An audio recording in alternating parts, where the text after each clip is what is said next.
Hey guys, welcome back to my channel. तो दोस्तों, आज हम स्टार्ट कर रहे हैं क्लास 10th का chapter number 3 metal and non metals. तो अगर आप चैनल पे नए हो तो सब्सक्राइब कर देना चैनल को, क्योंकि इस वीडियो में आपको इस चैप्टर को मैं बिल्कुल डिटेल में समझाऊंगा, जिससे जितने भी आपके डाउट्स हैं इस चैप्टर से रिलेटेड वो सारे क्लियर हो जाएंगे। और ऐसी मैं वीडियो बनाता रहता हूँ इस चैनल पर। तो दोस्तों, स्टार्ट करते हैं अपनी वीडियो। तो दोस्तों, जो चैप्टर का नाम है मेटल एंड नॉन मेटल, सबसे पहले हम समझते हैं इसका मतलब क्या है और इन दोनों के बीच में मेन डिफरेंस क्या होता है, प्रॉपर्टी का और डेफिनेशन का। ठीक है। तो मेटल और नॉन मेटल की अगर मैं डेफिनेशन की बात करूँ आपसे, तो मेटल का मतलब होता है ऐसे सब्सटेंसेस जो अपने अंदर से इलेक्ट्रॉन को ईजिली क्या कर सकते हैं, डोनेट कर सकते हैं। और जो सब्सटेंसेस अपने अंदर से इलेक्ट्रॉन डोनेट करते हैं हम उनको क्या बोलते हैं, इलेक्ट्रोपॉजिटिव बोलते हैं। तो इसका मतलब मेटल क्या होते हैं, इलेक्ट्रोपॉजिटिव होते हैं। और इलेक्ट्रोपॉजिटिव का मतलब क्या होता है, जो अपने अंदर से इलेक्ट्रॉन को क्या कर सकता है, डोनेट कर सकता है। ठीक है। तो अगर मैं आपको एक एग्जांपल दूं, तो जैसे आपको पता है सोडियम क्या होता है, मेटल होता है। अब सोडियम को मेटल हम इसलिए बोलते हैं क्योंकि सोडियम क्या करता है, एक इलेक्ट्रॉन अपने आउटर मोस्ट शेल से क्या करता है, ईजिली निकाल देता है। तो इसलिए हम सोडियम को क्या बोल रहे हैं, मेटल बोल रहे हैं। तो सोडियम मेटल तो है और साथ के साथ क्या है, वो इलेक्ट्रोपॉजिटिव है। तो अगर आप फर्स्ट पॉइंट पढ़ोगे इसमें, तो देखो फर्स्ट पॉइंट में क्या लिख रखा है, metal are the substances which are electropositive in nature, that is they have a tendency to lose electrons. तो मेटल क्या होते हैं, इलेक्ट्रोपॉजिटिव होते हैं। और इलेक्ट्रोपॉजिटिव का मतलब क्या होता है, जो अपने अंदर से, जो अपने आउटर मोस्ट सेल से इलेक्ट्रॉन को क्या कर सकते हैं, लूज़ कर सकते हैं। जैसे आपको मैं एक और एग्जांपल समझाता हूँ।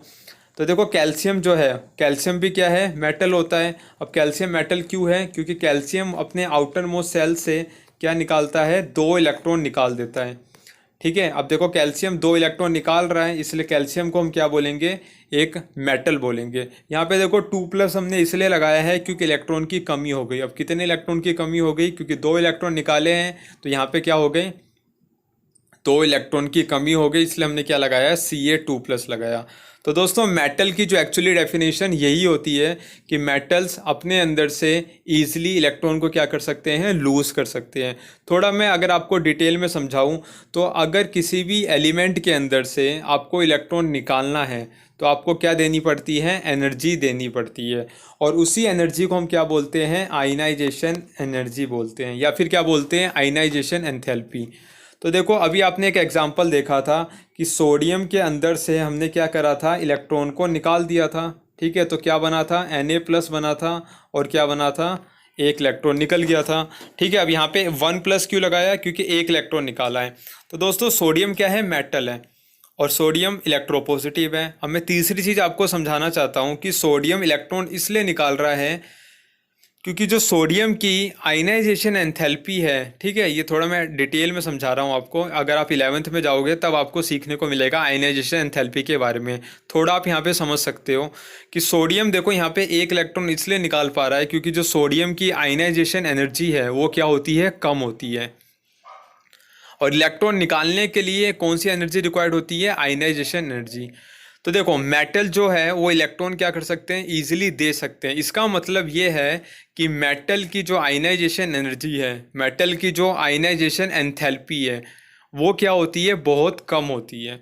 ठीक है दोस्तों। तो अगर आपसे कोई पूछ रहा है भाई मेटल की डेफिनेशन बताओ, तो मेटल की आप डेफिनेशन क्या बता सकते हो, मेटल वो एलिमेंट्स होते हैं जो अपने अंदर से इलेक्ट्रॉन को ईजिली डोनेट कर सकते हैं। ठीक है। और अगर आप और उसे डिटेल में बताना चाहते हो तो आप क्या बोल सकते हो, मेटल वो एलिमेंट्स होते हैं जिसकी आयनाइजेशन एनर्जी क्या होती है, कम होती है। ठीक है। तीसरी पॉइंट आप ये बोल सकते हो, मेटल वो एलिमेंट्स है जो क्या होते हैं, इलेक्ट्रोपॉजिटिव होते हैं। तो ये तीनों में से आप कुछ भी बोल सकते हो मेटल की, अगर आपको डेफिनेशन देनी है। ध्यान देना दोस्तों, ये मैं प्रॉपर्टी की बात नहीं कर रहा हूँ। बहुत सारे बच्चों से अगर पूछो कि मेटल की डेफिनेशन क्या है, तो वो क्या करते हैं, प्रॉपर्टी बता देते हैं कि मेटल कंडक्ट इलेक्ट्रिसिटी। तो दोस्तों, वो तो प्रॉपर्टी है, डेफिनेशन नहीं है। यहाँ पे मैं बात कर रहा हूँ प्रॉपर डेफिनेशन की। तो ये जो मैंने आपको 3 चीज़ बताई, ये आप डेफिनेशन में बोल सकते हो। अब हम देखते हैं नॉन मेटल को। ठीक है। तो नॉन मेटल, मेटल का क्या होगा, उल्टा होगा बिल्कुल। तो दोस्तों, मैंने आपको बोला कि जो मेटल है वो इलेक्ट्रॉन ईजिली दे सकता है, तो नॉन मेटल ईजिली इलेक्ट्रॉन नहीं दे सकता है। तो उल्टा कर सकता है, वो ईजिली इलेक्ट्रॉन क्या कर सकता है, ले सकता है। ठीक है। तो जितने भी नॉन मेटल्स होते हैं वो दूसरों से इलेक्ट्रॉन क्या कर सकते हैं, ईजिली ले सकते हैं। और जो इलेक्ट्रॉन लेता है उसको हम क्या बोलते हैं, इलेक्ट्रोनेगेटिव बोलते हैं। इसलिए जो नॉन मेटल्स हैं वो क्या होते हैं, इलेक्ट्रोनेगेटिव इन नेचर होते हैं। तो दोस्तों जैसे आपके पास होता है ऑक्सीजन, तो ऑक्सीजन मेटल है या नॉन मेटल है, तो दोस्तों ऑक्सीजन क्या है, नॉन मेटल है। अब क्यों है ऑक्सीजन नॉन मेटल, क्योंकि ऑक्सीजन क्या करता है, 2 इलेक्ट्रॉन ले लेता है और क्या बना लेता है, O2 माइनस बना लेता है। तो दोस्तों यहाँ पे क्या हुआ, ऑक्सीजन ने इलेक्ट्रॉन लिया, तो इसका मतलब ऑक्सीजन क्या है, नॉन मेटल है। और ये कैसी प्रॉपर्टी शो कर रहा है, इलेक्ट्रोनेगेटिविटी वाली प्रॉपर्टी शो कर रहा है। तो जितने भी नॉन मेटल्स होते हैं वो हाईली क्या होते हैं, इलेक्ट्रॉन नेगेटिव होते हैं। ठीक है दोस्तों, मैं आपको कुछ चीज़ें और बता देता हूँ यहाँ पे कि अगर आप पीरियोडिक टेबल को देखोगे तो जो फर्स्ट ग्रुप होता है, ठीक है, फर्स्ट ग्रुप और जो सेकंड ग्रुप होता है उसमें सारे जो एलिमेंट्स होते हैं वो क्या होते हैं, मेटल्स होते हैं। ठीक है, पीरियोडिक टेबल अगर आपको नहीं पता है तो मैं आपको लिंक दे दूंगा डिस्क्रिप्शन बॉक्स में, ठीक है, आप वहाँ से देख लेना, आपको पता चल जाएगा। तो पीरियोडिक टेबल में जो फर्स्ट ग्रुप होता है और जो सेकंड ग्रुप होता है उसमें सारे क्या होते हैं, मेटल्स होते हैं। उसको क्या बोलते हैं हम, एस ब्लॉक एलिमेंट्स बोलते हैं। और थर्ड ग्रुप से आप 13 तक जाओगे, ठीक है, थर्ड ग्रुप से 13 छोड़ो आप 12 तक जाओगे। थर्ड ग्रुप से अगर आप 12 तक जाओगे तो वहाँ पे भी सारे क्या होंगे, मेटल्स होते हैं। और अगर आप नॉन मेटल्स की बात करो तो पीरियोडिक टेबल नॉन मेटल्स में कहाँ पे होते हैं, 13 से लेकर 18 तक। ठीक है, 13 से लेकर 18 तक अगर आप पीरियोडिक टेबल में जाओगे तो वहाँ पे आपको मोस्टली क्या मिलेंगे, नॉन मेटल्स मिलेंगे। अब ये जो पहला पॉइंट इसमें क्या लिख रखा था मेटल्स के बारे में वो मैंने आपको समझा दिया। इसमें दूसरा पॉइंट भी लिख रखा है मेटल्स के बारे में, देखो क्या लिख रखा है, they generally have 1 2 3 electrons in their outermost shell. Non metals के बारे में क्या लिख रखा है, they generally have 4 to 8 electrons in their outermost shell. अब इसका क्या मतलब है, तो दोस्तों मैंने आपको बताया ना, मेटल्स अपने अंदर से इलेक्ट्रॉन क्या करता है, रिलीज कर देता है, दे देता है इलेक्ट्रॉन। तो कहाँ से देता है, आउटर मोस्ट शेल से देता है। जो शेल सबसे बाहर होता है उसी के अंदर से मेटल क्या करता है, इलेक्ट्रॉन दे देता है। तो मेटल के जो आउटर मोस्ट शेल है उसमें कितने इलेक्ट्रॉन्स होते हैं, जनरली 1 2 3 होते हैं। ठीक है, मैंने आपको बोला ना पीरियोडिक टेबल में जो फर्स्ट ग्रुप है और जो सेकंड ग्रुप है वो जनरली क्या होते हैं, मेटल्स होते हैं। तो फर्स्ट ग्रुप का मतलब है उनकी जो वैलेंस इलेक्ट्रॉन है वो कितने होने चाहिए, 1 होने चाहिए। और सेकंड ग्रुप का मतलब है वैलेंस इलेक्ट्रॉन कितने होंगे, 2 होंगे। तो मेटल के आउटर मोस्ट शेल में जनरली कितने इलेक्ट्रॉन्स होते हैं, 1 होते हैं, 2 होते हैं या 3 होते हैं, जनरली बात कर रहे हैं हम। अब हम समझते हैं सेकंड पॉइंट कि मेटल और नॉन मेटल की जो फिजिकल प्रॉपर्टी है वो क्या क्या है। ठीक है, अभी हमने क्या समझा था कि मेटल और जो नॉन मेटल है उसकी डेफिनेशन में क्या क्या डिफरेंस है वो मैंने आपको बिल्कुल डिटेल में समझाया। अब हम समझ रहे हैं कि जो मेटल और नॉन मेटल है उसमें क्या फिजिकल प्रॉपर्टी है। ठीक है, फिजिकल प्रॉपर्टी अगर हम मेटल की देखें तो मेटल में क्या है, दे आर जनरली सॉलिड्स। और एक्सेप्शन क्या है यहाँ पे, मरकरी इज़ अ लिक्विड। ठीक है, आपको एक्सेप्शन भी पता होना चाहिए, जनरल नॉलेज में पूछ लेते हैं। तो मेटल्स जनरली क्या होते हैं, सॉलिड होते हैं। क्यों, क्योंकि जो मेटेलिक बॉन्डिंग होती है वो क्या होती है, स्ट्रॉन्ग होती है। तो पहला पॉइंट क्या है, metals are generally solid because the metallic bonding is very strong in nature. Non metals में क्या लिख रखा है, ठीक है, नॉन मेटल्स में लिख रखा है दे आर ईदर सॉलिड्स और गैसेस। एक्सेप्शन क्या है यहाँ पे, ब्रोमीन लिक्विड होता है। ठीक है, मेटल में क्या एक्सेप्शन था, मेटल जनरली सॉलिड होते हैं, लेकिन एक एक्सेप्शन है, आपको पता भी होगा, जो मरकरी एक ऐसा मेटल है जो रूम टेम्परेचर पे कैसे स्टेट में रहता है, लिक्विड में। और नॉन मेटल में क्या लिख रखा है, नॉन मेटल क्या होते हैं, ईदर सॉलिड होते हैं और क्या होते हैं, गैस होते हैं। ठीक है, और इसमें एक्सेप्शन क्या है, ब्रोमीन। ब्रोमीन क्या होता है यहाँ पे, लिक्विड की स्टेट में होता है। तो नॉन मेटल्स के अंदर जो बॉन्डिंग होती है वो क्या होती है, वीक होती है, इसलिए वो जनरली किस में मिलते हैं, गैसियस स्टेट में मिलते हैं। तो यहाँ पे जो सारा खेल है वो किसका होता है, बॉन्डिंग का। बॉन्डिंग अगर स्ट्रॉन्ग है तो सॉलिड स्टेट में होगा, और अगर बॉन्ड वीक बना हुआ है, ठीक है, तो कैसे स्टेट में होगा, गैस स्टेट में होगा। तो पहला पॉइंट मैंने आपको समझा दिया। दूसरा पॉइंट क्या है इसमें, लश्कर। ठीक है, मेटल्स के बारे में क्या लिख रखा है, आप देखो मेटल के बारे में लिख रखा है दे have a shiny Lashkar which is called metallic लश्कर। ठीक है, मेटल्स जैसे आप देखोगे एल्युमिनियम है, कॉपर है, जिंक है, आयरन है, ये सारे क्या होते हैं, चमकते हैं। तो लश्कर का मतलब यही है कि उनके अंदर क्या होती है, थोड़ी चमक होती है, शाइनी लश्कर, शाइनी चमक होती है। लेकिन अगर आप नॉन मेटल देखोगे वहीं पे कार्बन है, लकड़ी है, इस समय कोई चमक नहीं होती है। तो यहाँ पे देखो वही पॉइंट लिख रखा है, they do not have a shiny Lashkar. Exception है यहाँ पे ग्रेफाइट और आयोडीन। ठीक है, ग्रेफाइट है, ग्रेफाइट कैसा होता है, कार्बन का एलोट्रोप है और वो क्या है, नॉन मेटल है, लेकिन वो उसमें थोड़ा शाइनी लक्षर होता है। ठीक है, वो एक्सेप्शन है यहाँ पे। आयोडीन है, कैसे कलर का होता है, वायलेट कलर का होता है सॉलिड के फॉर्म में। तो यहाँ पे एक्सेप्शन है नॉन मेटल में क्या, ग्रेफाइट और आयोडीन। ठीक है, लक्षर का मतलब मैंने आपको बता दिया, शाइनिंग अपीरियंस मेटल्स के अंदर होता है और नॉन मेटल्स के अंदर जनरली नहीं होता है। सोनोरस मेटल्स के बारे में देखो क्या लिख रखा है, they generally produce a sound on striking a hard surface. तो मेटल को आप देखो, आयरन को अगर आप किसी सरफेस से बीट करो तो उसके अंदर एक टन की आवाज़ आती है। तो सोनोरस मतलब यही है, बीट करने से प्रोड्यूस कर रहा है साउंड। तो अगर आप कार्बन को बीट करो, लकड़ी को बीट करो, तो कोई ऐसी आवाज़ नहीं आती टन की। ठीक है, तो नॉन मेटल्स क्या होते हैं, नॉन सोनोरस होते हैं, और जो मेटल्स हैं वो क्या होते हैं, सोनोरस होते हैं। नेक्स्ट प्रॉपर्टी देखते हैं हम। ठीक है, नेक्स्ट प्रॉपर्टी क्या बोलती है, नेक्स्ट प्रॉपर्टी में क्या बोल रखा है, मेलेबिलिटी बोल रखा है। ठीक है, अगर आप मेटल के बारे में पढ़ोगे तो क्या लिख रखा है, some metals can be beaten into thin sheets, most malleable gold and silver. तो आपको पता होगा जो मेटल्स है उसको आप पीट पीट के, ठीक है, बीट करके क्या कर सकते हो, थिन शीट में बदल सकते हो। जैसे गोल्ड है और जो सिल्वर है, तो अगर आपसे कोई क्वेश्चन पूछे कि मेटल्स में ऐसे दो मेटल बताओ जो हाईली क्या हो, मेलिएबल हो, जिनको आप पीट पीट के चादर के फॉर्म में प्रोड्यूस कर सकते हो, तो कौन से ऐसे दो मेटल हैं, एक गोल्ड है और एक क्या है, सिल्वर है। ठीक है, बहुत सारे मेटल्स ऐसे नहीं होते जिनको आप प्रोड्यूस कर सकते हो। ठीक है, जैसे आयरन है वो जनरली इतना मेलिएबल नहीं होता, लेकिन आप बात करो कॉपर की, एल्युमिनियम की, तो वो क्या होते हैं, ज़्यादा मेलिएबल होते हैं। और सबसे ज़्यादा कौन से हैं, गोल्ड और सिल्वर। मेलिएबल का मतलब मैंने आपको समझा दिया, जिनको प्रोड्यूस कर सकते हो आप बीट करके थिन शीट में। और नॉन मेटल के बारे में देखो क्या लिख रखा है, non metals are not malleable. तो नॉन में जैसे मान लिया आपके कार्बन है, लकड़ी, ये सब क्या है, नॉन मेटल्स हैं, तो आप इनको थिन शीट में बदल ही नहीं सकते हैं। आप खुद ही सोचो, ये तो जनरल सी बात है। ठीक है, अब नेक्स्ट प्रॉपर्टी पे हम मूव करते हैं। तो नेक्स्ट प्रॉपर्टी में देखो क्या लिख रखा है, नेक्स्ट प्रॉपर्टी में लिख रखा है डक्टिलिटी। तो मेटल के बारे में अगर आप पढ़ो तो क्या लिख रखा है, the ability of metals to be drawn into thin wires is called ductility, और gold is the most ductile metal.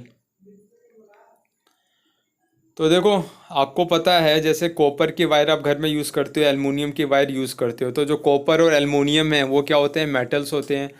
अब ये मेटल को आपने क्या कर रखा है, एक वायर के फॉर्म में प्रोड्यूस कर दिया। कैसे करा, बीट करके। ठीक है, तो ये जो प्रॉपर्टी है मेटल की वायर में कन्वर्ट होना, इसको हम क्या बोलते हैं, डक्टिलिटी बोलते हैं। और मेटल के अंदर ये अनोखी प्रॉपर्टी होती है, इसलिए हम मेटल को क्या बोलते हैं, they are highly ductile in nature. और सबसे ज़्यादा डक्टाइल कौन सा होता है, गोल्ड होता है। ठीक है, अब नॉन मेटल में देखते हैं, non metals are non ductile. ठीक है, अब नॉन मेटल को आप खुद ही सोचो, क्या आप उसको वायर की फॉर्म में कन्वर्ट कर सकते हो, आप लकड़ी को आप बताओ वायर की फॉर्म में कन्वर्ट कर सकते हो, कभी नहीं कर सकते हैं। तो नॉन मेटल्स क्या होते हैं, नॉन डक्टाइल होते हैं। लास्ट प्रॉपर्टी क्या है, लास्ट प्रॉपर्टी है कि भाई मेटल और नॉन मेटल में कौन सा इलेक्ट्रिसिटी को कंडक्ट करवा सकता है। तो मैंने आपको पहले ही समझाया था, आप डेफिनेशन से बहुत अच्छे तरीके से समझ सकते हो इस प्रॉपर्टी को। तो जो मेटल थे वो इलेक्ट्रॉन को डोनेट करते हैं, और जो इलेक्ट्रॉन को डोनेट करेगा वही इलेक्ट्रिसिटी को कंडक्ट करवाएगा। और जो मैं इलेक्ट्रॉन को डोनेट नहीं कर सकता, वो इलेक्ट्रॉन को डोनेट नहीं कर सकता वो इलेक्ट्रिसिटी को कंडक्ट नहीं करवा पाएगा। तो मेटल्स क्या है, हाईली कंडक्टिंग इन नेचर है। अब घर में कॉपर यूज़ करते हो वायर के फॉर्म में, एल्युमिनियम यूज़ करते हो, क्यों, क्योंकि वो क्या होते हैं, कंडक्टिंग इन नेचर होते हैं। वो मेटल्स है, वो इलेक्ट्रॉन को क्या करते हैं, डोनेट करते हैं। लेकिन अगर आप बात करो आप बात करो उसकी, वुड की बात करो, आप कार्बन की बात करो, प्लास्टिक की बात करो, तो क्या आप घरों में उसको वायर के फॉर्म में यूज़ करते हो, नहीं करते हो। क्यों, क्योंकि वो इलेक्ट्रॉन को डोनेट नहीं करते हो, बल्कि इलेक्ट्रॉन को एक्सेप्ट करते हैं।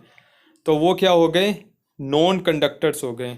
ठीक है, तो इसका मतलब जो इलेक्ट्रिसिटी को कंडक्ट करवाता है वो क्या है, मेटल्स हैं, और जो इलेक्ट्रिसिटी को कंडक्ट नहीं करवाता है वो क्या है, नॉन मेटल्स हैं। और जो इलेक्ट्रिसिटी को कंडक्ट करवाता है उसको हम क्या बोलते हैं, कंडक्टर्स बोलते हैं। और जो इलेक्ट्रिसिटी को कंडक्ट नहीं करवाता है उसे हम क्या बोलते हैं, इंसुलेटर। तो मेटल क्या है, कंडक्टर्स हैं, और नॉन मेटल्स क्या है, इंसुलेटर्स हैं। नेक्स्ट प्रॉपर्टी पे आते हैं हम। तो नेक्स्ट प्रॉपर्टी क्या है? Thermal conductivity. थर्मल कंडक्टिविटी का मतलब ये है कि आप पहले पढ़ो, फिर मैं आपको समझाता हूँ। देखो थर्मल कंडक्टिविटी में क्या लिख रखा है? They are good conductors of heat. Best conductor silver and copper. Poor conductor क्या है? Lead and mercury. ठीक है, थर्मल कंडक्टिविटी का यही मतलब है कि इलेक्ट्रिसिटी जो कंडक्ट करवा रहा था उसे तो हम क्या बोल रहे थे? Electrical conductivity. थर्मल कंडक्टिव का मतलब है जो टेम्परेचर को अपने मतलब हीट को एक जगह से दूसरी जगह फ्लो करवा सकता है अपने अंदर से। तो आपने कभी महसूस करा होगा, आप लोहे के एक एंड को अगर आप टेम्परेचर देके गर्म करो तो जो दूसरा एंड है वो अपने आप क्या हो जाता है? गर्म हो जाता है। तो ऐसा क्यों होता है? कि जो हीट है मेटल के अंदर से फ्लो करने लग जाती है। तो मेटल्स क्या होते हैं? Highly thermal conductive in nature होते हैं।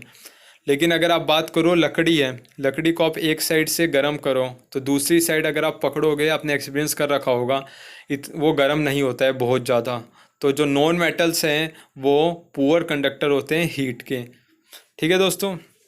और मेटल में देखो यहाँ पे एक चीज़ और लिख रखी थी कि बेस्ट कंडक्टर कौन है हीट का? तो कौन सा है? सिल्वर और कॉपर है। और पुअर कंडक्टर कौन सा है हीट का? मेटल में अगर आप देखो तो लेड और मरकरी है। ठीक है, मरकरी आपको पता ही है क्यों? क्योंकि वो लिक्विड स्टेट में होता है। अब बात करते हैं हम हार्डनेस की। तो आपको पता है जो मेटल्स है उसके अंदर बॉन्ड क्या होता है? स्ट्रॉन्ग होता है। और स्ट्रॉन्ग बॉन्ड होने की वजह से जो सारे एलिमेंट्स हैं, ठीक है, जो सारे एलिमेंट्स हैं वो क्या होते हैं? बहुत पास पास होते हैं। और अगर एलिमेंट्स बहुत पास पास होंगे तो कैसा होगा? वो सब्सटेंस हार्ड होगा। तो मेटल जनरली क्या होते हैं? हार्ड होते हैं। और इसका रीज़न क्या है? मेटल के अंदर जो बॉन्डिंग है वो क्या होती है? बहुत ज़्यादा स्ट्रॉन्ग होती है। और यहाँ पे बात करें हम नॉन मेटल्स की, तो नॉन मेटल्स क्या होते हैं? सॉफ्ट होते हैं। ठीक है, अब ऐसा क्यों है? आपको पता होना चाहिए, क्योंकि नॉन मेटल्स के अंदर जो बॉन्डिंग है वो क्या होती है? वीक होती है। लेकिन अगर आपसे मैं अगर एक क्वेश्चन पूछूं कि ऐसा नॉन मेटल बताओ जो क्या होता है? हार्डेस्ट सब्सटेंस माना जाता है, तो कौन है? डायमंड है। ठीक है, डायमंड क्या है? कार्बन का एलोट्रोप है। और जो डायमंड है वो एक ऐसा नॉन मेटल है जो हार्डेस्ट सब्सटेंस है नेचुरल फॉर्म में। ओके दोस्तों, हार्डनेस के बारे में आपको मैंने समझा दिया कॉन्सेप्चुअल कि क्या क्यों है मेटल हार्ड और नॉन मेटल क्यों नहीं है हार्ड, वो सॉफ्ट क्यों होता है। अब बात करते हैं हम मेल्टिंग पॉइंट की। ठीक है, तो मेल्टिंग पॉइंट में देखो मेटल के बारे में क्या लिख रखा है? They generally have high melting points. Exception है यहाँ पे कुछ। ठीक है, गैलियम है। Alkali metals like sodium, potassium, gallium, caesium will melt if u cube them on your palm. और अगर नॉन मेटल में देखें तो क्या लिख रखा है? They generally have low melting points. अब मेल्टिंग पॉइंट को आप कैसे समझ सकते हो? मेल्टिंग पॉइंट का मतलब यही है कि जो कम टेम्परेचर पे क्या हो जाए? मेल्ट हो जाए। मतलब सॉलिड से किस में चेंज हो जाए? लिक्विड में हो जाए। तो दोस्तों ये जो हार्डनेस और जो मेल्टिंग पॉइंट है ये सारा खेल किसका है? बॉन्डिंग का। अगर किसी के अंदर बॉन्डिंग स्ट्रॉन्ग है, ठीक है, मेटल अगर पास पास है, तो मेटल के अंदर जो बॉन्डिंग होती है उसका नाम क्या होता है? मेटेलिक बॉन्डिंग होती है। तो आपको पता ही है, जो मैंने आपको बताया अभी, कि मेटल के अंदर जो बॉन्डिंग है वो क्या होती है? स्ट्रॉन्ग होती है। इसलिए जो मेल्टिंग पॉइंट है वो क्या होता है? मेटल्स का हाई